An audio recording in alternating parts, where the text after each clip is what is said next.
Welcome back to Migratory Game, and today we're going to talk about dove season. It's coming up in a couple weeks. September 1st, it's opening day here in Ohio.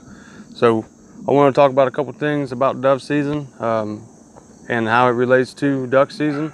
So if you're planning on going duck hunting and you ain't never been duck hunting before, I recommend you go out dove hunting and try that first. As you can see behind me, I got just a little decoy spread set up. Some decoys are homemade, some decoys are store-bought. Some are given to me by a friend. But today we're going to talk about, dove season. Dove hunting, I mean, it's kind of like duck hunting. You're on land. So one thing about it is you don't have to have a dog. And another thing is it's a lot cheaper than getting into duck hunting. As far as decoys, you don't really have to have decoys to go dove hunting. We've done it for years without them. Licenses are cheaper. You don't have to buy the stamps, and you got a bag limit. So make sure you read up on the laws and regulations of where you're at, what your bag limit is, and what time of day you can start dove hunting. The state parks here in our local area, you can't dove hunt them until noon. You got to wait until noon before you can shoot.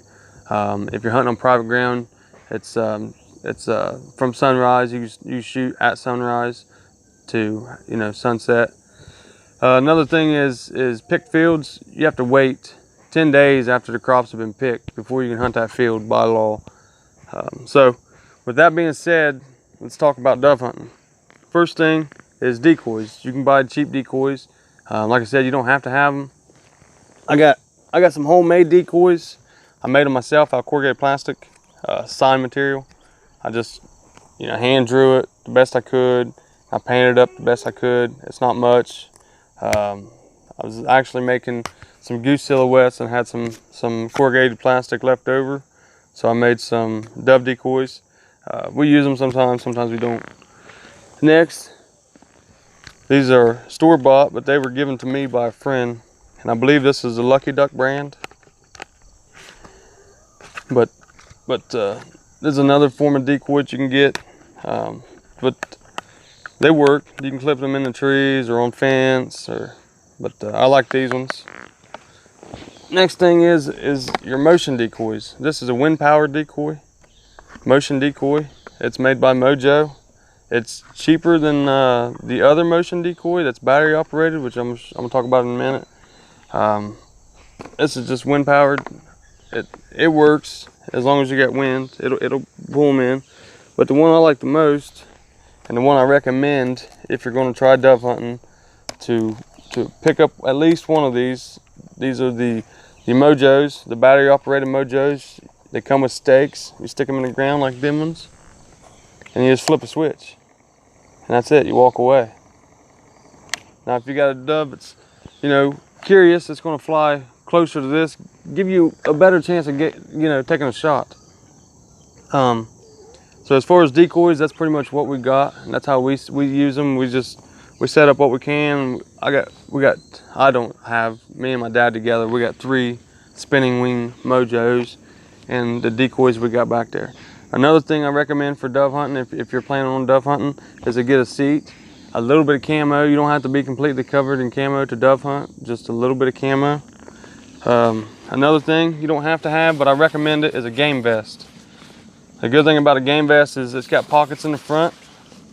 Get it to spin around here.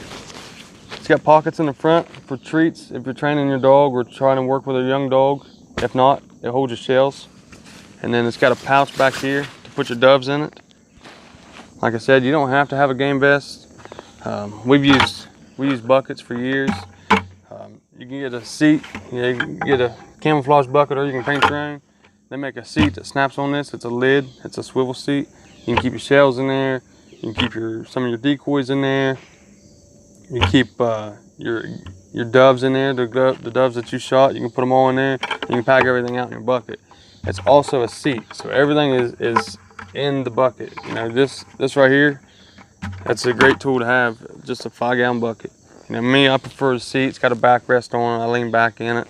Another thing about this tripod seat, I got a cushion.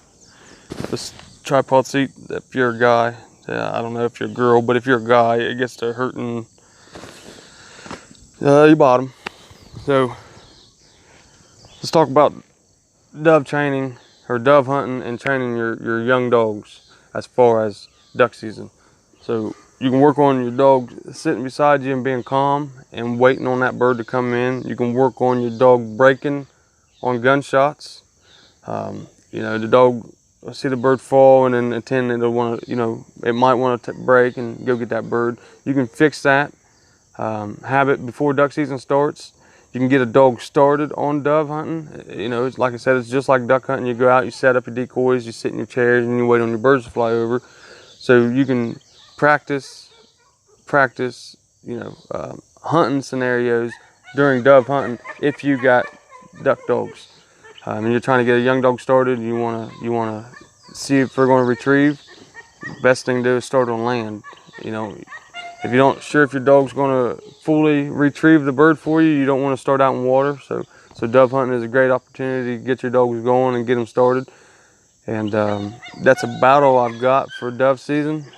So if you guys like what you've seen so far and you want to see some dove hunting content, some duck hunting content, some goose hunting content, that's you know, hence the name, the migratory game, because all we do is migratory bird hunt and train retrievers.